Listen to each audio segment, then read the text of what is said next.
अस्सलाम वालेकुम students, welcome to Dips virtual class subject chemistry class 10th। I am miss Hira. जैसा कि हम लोगों ने अपने पिछली वीडियो में चैप्टर नंबर 1 को स्टार्ट किया है, जो कि था हमारे पास केमिकल इक्विलिब्रियम। ठीक है, केमिकल इक्विलिब्रियम के बारे में हम लोगों ने डिस्कस किया कि केमिकल इक्विलिब्रियम क्या है। आज जो हमारे पास टॉपिक है जिसको हम लोग स्टडी करने जा रहे हैं वो है हमारे पास law of mass action and derivation of the expression for the equilibrium constant. ठीक है, लॉ ऑफ मास एक्शन और उसकी डेरिवेशंस को तो हम लोग देखते हैं कि लॉ ऑफ मास एक्शन हमारे पास क्या है। लॉ ऑफ मास एक्शन, सबसे पहले लॉ ऑफ मास एक्शन को फिर इसकी डेरिवेशन को हम लोग देखेंगे। Law of mass action, law of mass action जो है वो हमारे पास डिस्कवर किया 1864 के अंदर जो दो साइंटिस्ट थे, गुलबर्ग एंड पीटर वेग। ठीक है, इन्होंने प्रपोज किया लॉ ऑफ मास एक्शन को। ये जो law of mass action propose किया गया था ये किसकी बेस पे था? हमारे पास जनरल डिस्क्रिप्शन थी। जनरल डिस्क्रिप्शन हमारे पास थी। जनरल डिस्क्रिप्शन किस चीज़ की थी? इक्विलिब्रियम कंडीशंस की। ठीक है, मतलब कि हमारे पास इक्विलिब्रियम कंडीशंस की जो है वो जनरल डिस्क्रिप्शन थी, जो किस बेसिस पे की गई थी हमारे पास after observing many chemical reactions. ठीक है, बहुत सारे केमिकल रिएक्शंस को ऑब्जर्व करने के बाद जो है ये हमारे पास इसकी डिस्क्रिप्शंस जो है जनरल डिस्क्रिप्शन के ऊपर हमारे पास लॉ बनाया गया। वो क्या था? हमारे पास लॉ ऑफ मास एक्शन। और जिन दो साइंटिस्ट ने बनाया वो कौन कौन से? हमारे पास गुलबर्ग एंड पीटर वेग। अब हमारे पास अगर रिलेशन देखा जाए तो हमारे पास ये किस चीज़ को शो करता है? Law of mass action, it gives a relation between the concentration of reactant and product at a equilibrium in a chemical reaction. ठीक है, ये हमारे पास रिलेशनशिप बताता है किसके दरमियान? कंसंट्रेशन ऑफ रिएक्टेंट के दरमियान एंड प्रोडक्ट के दरमियान, इक्विलिब्रियम एट इक्विलिब्रियम स्टेट में, केमिकल रिएक्शन में।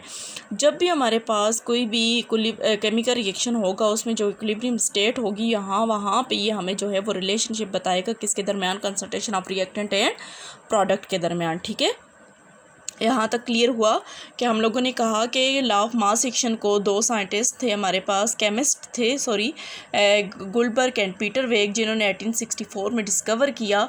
और वो किसकी बेसिस पे था? जनरल डिस्क्रिप्शन थी हमारे पास केमिकल कंडीशंस, इक्विलिब्रियम कंडीशंस की आफ्टर ऑब्जर्विंग केमिकल रिएक्शंस को, बहुत सारे केमिकल रिएक्शंस को ऑब्जर्व करने के बाद। और ये रिलेशनशिप हमें बताता है concentration of reactant and product के दरमियान। ठीक है, अब अगर डेफिनेशंस पे आ जाएं तो this law state that the rate और speed of chemical reaction is directly proportion to the product of the molar concentration active masses of the reacting substances.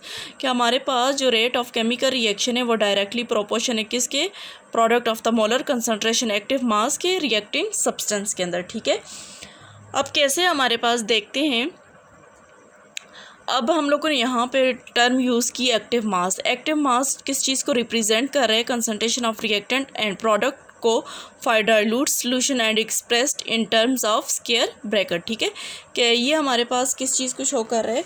Concentration of reactant और प्रोडक्ट को किसी भी dilute solution के लिए, और express करते हैं हम लोग किसके अंदर? इसको स्क्वायर ब्रैकेट के अंदर लिखा जाता है। ठीक है,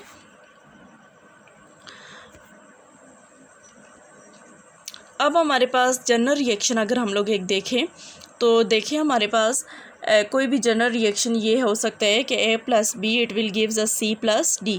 ये हमारे पास क्या है? फॉरवर्ड रिएक्शन है। और इसी को अगर हम लोग बैकवर्ड रिएक्शन करें तो C + D it will gives us A + B। तो मतलब ये हमारे पास क्या है? इक्विलिब्रियम है। क्योंकि हमने कहा था इक्विलिब्रियम में क्या होता है? Rate of forward reaction becomes equal to rate of backward reaction. तो यहाँ पे रिएक्टेंट ए बी जो है वो हमें सी डी दे रहे हैं, और वही प्रोडक्ट जो सी डी हमें मिला है वो दोबारा से रिएक्टेंट ए बी भी हमें दे रहे हैं। ठीक है, अब हमारे पास ये देखें A + B it will gives us C + D, और C + D जो है वो हमें बैकवर्ड रिएक्शन में क्या दे रहे हैं? रिवर्स रिएक्शन में A + B। ठीक है, दैट एक्टिव मास और molar concentration of A is, active mass या मोलर कंसंट्रेशन A की क्या है? A है, और वो किसके अंदर लिखी जाएगी? स्क्वायर ब्रैकेट के अंदर। इसी तरह एक्टिव मास और molar concentration of B is, B है लेकिन वो किसके अंदर लिखी जाएगी? स्क्वायर ब्रैकेट के अंदर। द एक्टिव मास और molar concentration of C is, क्या है? C, और ये किसके अंदर लिखी जाएगी? स्क्वायर ब्रैकेट के अंदर। द एक्टिव मास और molar concentration of D is, क्या है? D, और ये किसके अंदर लिखी जाएगी? स्क्वायर ब्रैकेट के अंदर। Now according to the law of mass action, law of mass action के मुताबिक हमने कहा था rate of forward reaction is directly proportion to the rate of concentration of the reactant A B, कि हमारे पास फॉरवर्ड रिएक्शन जो है वो किसके इक्वल होगा, डायरेक्टली प्रोपोर्शन होगा किसकी, कंसंट्रेशन ऑफ रिएक्टेंट की, और यहाँ पे जो रिएक्टेंट यूज़ हो रहे हैं वो कौन से हमारे पास, ए बी। तो rate of forward reaction is directly proportion to A B. जब भी डायरेक्टली प्रोपोर्शन को forward reaction is directly proportion to A plus B. R F किसको शो कर रहे हैं, आर जो है वो हमारे पास रिएक्टेंट को और एफ हमारे पास फॉरवर्ड रिएक्शंस को, ठीक है। तो जब भी कोई प्रोपोर्शनैलिटी हटती है तो वहाँ पे कोई भी कांस्टेंट लगता है, तो R F is equal to K F and concentration, molar concentration of A into molar concentration of B. अब where K F is the rate constant for the forward reaction, हमने पहले कहा था कि के एफ क्या है, फॉरवर्ड रिएक्शन का कांस्टेंट है जो किसके लिए यूज़ कर रहे हैं हम लोग, फॉरवर्ड रिएक्शन के लिए। Similarly for the rate of reverse reaction, जैसे कि हमारे पास रिवर्स रिएक्शन फॉरवर्ड में ये था कि ए प्लस बी जो है वो हमें क्या कर रहे थे, फॉरवर्ड रिएक्शन, यहाँ पे रिवर्स रिएक्शन होगा C plus D. Reverse is directly proportion to C D. तो आर फॉर रिवर्स, तो directly proportion to molar concentration of C into molar concentration of D. तो आर इज़ इक्वल टू, जब भी proportionality हटाते हैं तो के उसकी जगह पे कांस्टेंट लगाते हैं, यहाँ पे जो है हमारे पास के आर यूज़ हुआ है रिवर्स रिएक्शन के लिए, कंसंट्रेशन रिएक्टेंट ऑफ सी और molar concentration of C into molar concentration of D. अब देखिए हमारे पास कि हमारे पास हमने कहा कि where K R is the rate constant for the reverse reaction, K R क्या है हमारे पास, रेट कांस्टेंट है रिवर्स रिएक्शन के, और के एफ क्या है, रेट कांस्टेंट है किसके, फॉरवर्ड रिएक्शन के। At equilibrium state, equilibrium state कब होती है कि जब हमारे पास rate of forward reaction equal हो जाता है किसके, हमारे पास रेट ऑफ रिवर्स रिएक्शन के, ठीक है। Rate of forward reaction equal हो जाता है हमारे पास किसके, रेट ऑफ रिवर्स रिएक्शन के। देयरफॉर वी कैन राइट, इसीलिए हम लोग जो है वो कह सकते हैं कि हमारे पास R F is equal to R rate constant for forward reaction is equal to rate constant for reverse reaction. तो आर एफ किसकी इक्वल था हमारे पास, फॉरवर्ड रिएक्शन में क्या था, K F into molar concentration of A into molar concentration of B, और is equal to K R हमारे पास क्या है, molar concentration of C into molar concentration of D.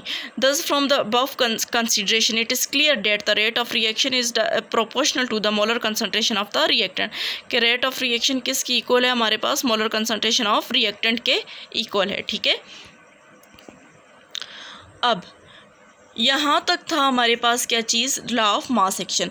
Law of mass action को हम लोगों ने कहा कि हमारे पास लॉ ऑफ मास एक्शन जो है वो हमारे पास क्या है, A plus B, it will gives us, इसकी डेरिवेशन देखें तो सी प्लस डी देता है, molar concentration of A, molar concentration of B, molar concentration of C, molar concentration of D. इसी तरह से rate of forward reaction is directly proportion होता है rate of concentration of reactant के, forward reaction reactant की equal हुआ, reactant क्या थे हमारे पास, ए इंटू बी। इसी तरह से प्रोडक्ट क्या था हमारे पास, वो फॉरवर्ड रिएक्शन करेगा सी डी। तो rate of forward reaction becomes equal to rate of reverse reaction. तो ये हमारे पास क्या था, इक्विलिब्रियम था, ठीक है, इक्विलिब्रियम स्टेट के ऊपर। अब हम लोग देखते हैं derivation of the expression for equilibrium constant of a general reaction, कि हमारे पास डेरिवेशन देखते हैं इक्विलिब्रियम कांस्टेंट की, ठीक है। डेरिवेशन के लिए हम लोगों ने एक जनरल रिएक्शन लिखा है, A plus B, it will gives us C D plus C D, ठीक है। अब ये देखिए आप लोगों के पास ये फॉरवर्ड रिएक्शन भी है और बैकवर्ड रिएक्शन भी है। The equilibrium concentration of reactant and product can be represented by the equilibrium constant expression. Equilibrium constant is equal to K is equal to हमारे पास क्या है, C concentration of product divided by concentration of reactant. तो product आप लोगों के पास कौन कौन से यूज़ हो रहे हैं, यहाँ पे सी डी है और यहाँ पे रिएक्टेंट कौन से ए बी, और रिप्रेजेंट कंसंट्रेशन एट इक्विलिब्रियम। और ये हमारे पास स्क्वायर ब्रैकेट क्या चीज़ शो कर रही है, मोलर कंसंट्रेशन इसकी। A B C and D represent chemical species and A, B, C and D are their coefficient in balanced equation। हमारे पास जो कैपिटल ए बी है ये हमारे पास कोई भी केमिकल स्पीशीज़ है यहाँ पे, और ये जो A B C small A B C है ये किसी भी कोई भी कोफिशेंट हैं जो कि इक्वेशन को बैलेंस करने के लिए हमारे पास यूज़ हो सकते हैं, ठीक है। अब कोफिशिएंट हमारे पास क्या है, ये देखें हमारे पास 2H2O, 2 यहाँ पे हमारे पास कोफिशिएंट है। अब जब हम लोग कोई रिएक्शन कर रहे हैं तो उसमें हम लोग इक्वेशन को बैलेंस करेंगे। हो सकता है कि कहीं पे हमें किसी कोफिशिएंट की ज़रूरत हो। Coefficient are use to balance equation. ये किस चीज़ के लिए यूज़ किया जाता है, सिर्फ और सिर्फ इक्वेशन को बैलेंस करने के लिए। नेवर चेंज और ऐड सबस्क्रिप्ट, यहाँ पे जो हमारे पास सबस्क्रिप्ट है उसको ये हमारे पास चेंज भी नहीं कर सकता, ठीक है, और इसमें कोई भी एडिशन नहीं कर सकता। सिर्फ इक्वेशन को बैलेंस करने के लिए कोफिशिएंट यूज़ किया जाता है। यहाँ पे जनरल रिएक्शन की बात कर रहे हैं, इसीलिए मैंने यहाँ पे आप लोगों के पास small a, small b, small c और स्मॉल d को जो है वो क्या चीज़ यूज़ की है, एज अ कोफिशिएंट यूज़ किए किसी भी बैलेंस इक्वेशन के अंदर, ठीक है। और कोफिशिएंट का काम क्या है कि किसी भी इक्वेशन को बैलेंस करना, और यहाँ पे किसी भी सबस्क्रिप्ट के अंदर ये ना तो उसको चेंज करता है और ना ही उसके अंदर कोई भी एडिशन कर सकता है, ठीक। अब देखें, a large value of Kc show that at equilibrium the product concentration are greater than those of the reactant and vice versa. कि अगर Kc की वैल्यू लार्ज होगी तो यही शो कर रहा है कि प्रोडक्ट कंसंट्रेशन जो है वो हमारे पास ग्रेटर है किससे, रिएक्टेंट से।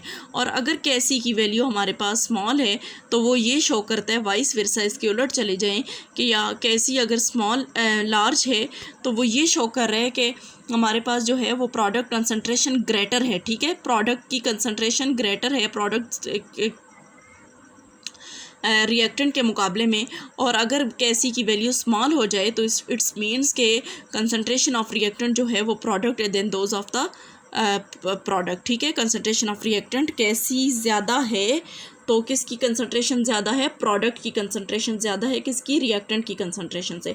और वाइस वर्सा इसके उलट कर लें, अगर Kc की वैल्यू स्मॉल है तो कंसंट्रेशन ऑफ रिएक्टेंट जो है वो ज़्यादा और कंसंट्रेशन ऑफ प्रोडक्ट क्या है हमारे पास कम है। The equilibrium constant for a reaction is independent of pressure. जो कहते हैं कि हमारे पास इक्विलिब्रियम कांस्टेंट जो है किसी भी रिएक्शन का वो इंडिपेंडेंट होता है किसी भी प्रेशर से, कंसंट्रेशन से और कैटलिस्ट से, and it's use is constant for a particular reaction. और इसको हम लोग जो है वो कॉन्स्टेंटली यूज़ करते हैं किसी भी रिएक्शन के अंदर। Where Kc is called the rate constant in terms of concentration. कहते हैं कि Kc को हम लोग क्या करते हैं, रेट ऑफ कांस्टेंट यूज़ किया जाता है इन टर्म ऑफ कंसंट्रेशन के लिए, ठीक है।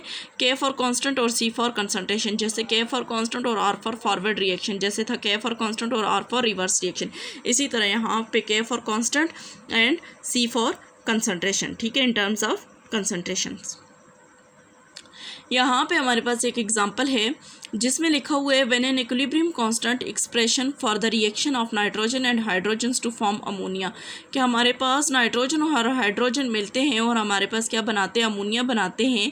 टेम्परेचर रेंज इसने 150 to 200 एटमॉस्फेरिक प्रेशर दी है और एटमॉस्फेरिक प्रेशर हमारे पास क्या है 450 to 500, ठीक है। Where iron is used as a catalyst. और यहाँ पे जो है इस रिएक्शन को यूज़ स्पीड अप करने के लिए हमारे पास प्रेशर जो है वो 450 से 500 के दरमियान है, टेम्परेचर 150 से 200 के दरमियान है।